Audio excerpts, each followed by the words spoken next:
This podcast comes to you from the PlasticHeal project, exploring micro and nanoplastics effects on human health. On this episode, we will discover the PlasticHeal database, our online directory of relevant research on micro and nanoplastics worldwide. To do so, we have talked to Steffen Foss Hansen, Associate Professor in Regulatory Engineering at the Technical University of Denmark. He leads the team in charge of the PlasticHeal database, a tool designed to become a hub for micro and nanoplastics risk assessment and regulatory research.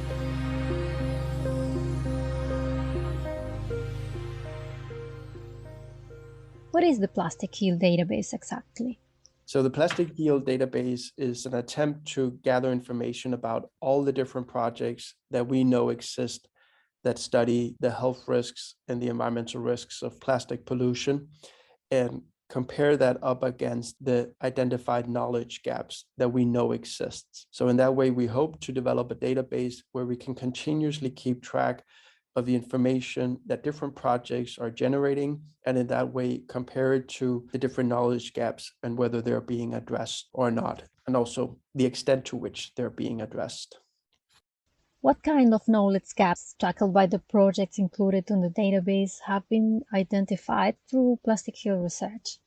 So we have different categories of knowledge gaps that are based on a review of the scientific literature, where we've identified high-level expert groups' opinions about what the knowledge gaps are when it comes to health and safety of microplastics and nanoplastics. And the different categories are forever developing, but overall it's something about chemical characterization of plastics.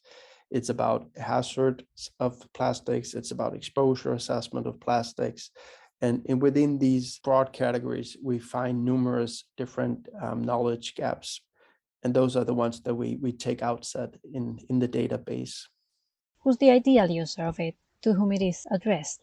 So the Nano database is aimed both at scientists, policymakers, and also different branch organizations or companies that are interested in knowing more about the risks of nanoplastics and microplastics.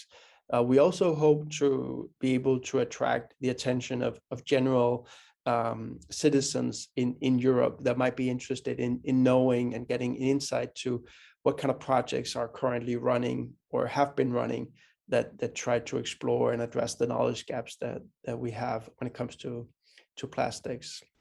And what's the scope of the projects that have been included? Are they currently running? Is this an European projects-only database, or do you expect it to cover a broader geographical spectrum? We try to our best of our abilities to screen both projects that have been running and also existing projects that are running pretty much all over the world.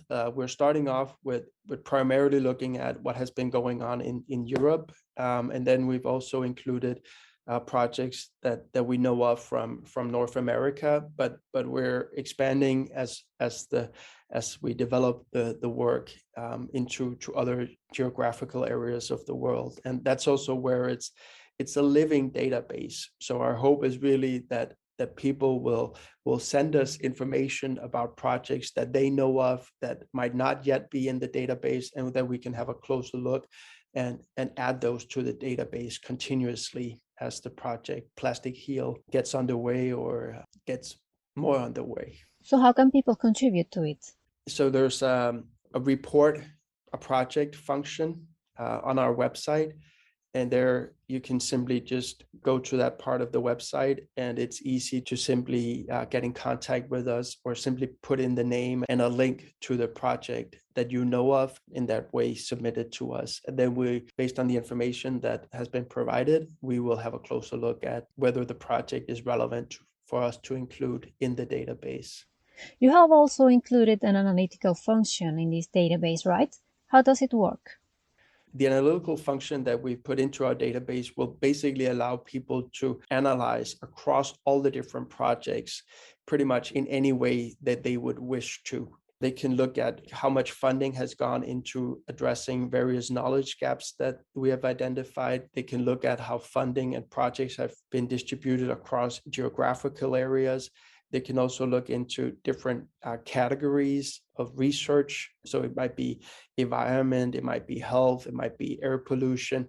And that way, there's plenty of ways that you can understand the different information that we've provided in the database. And a lot of this is based on historical analysis of what's in there. We also hope to build in elements of the work that we can kind of use to try to predict where will future research be needed in order to really address the knowledge gaps that are out there.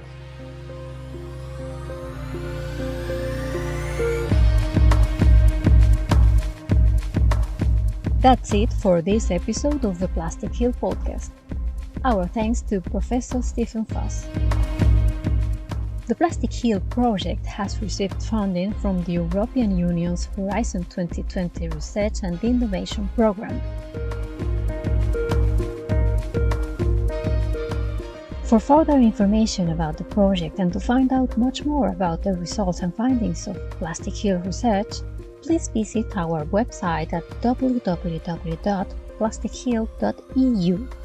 You will also find us on social networks at Instagram, Twitter, and LinkedIn.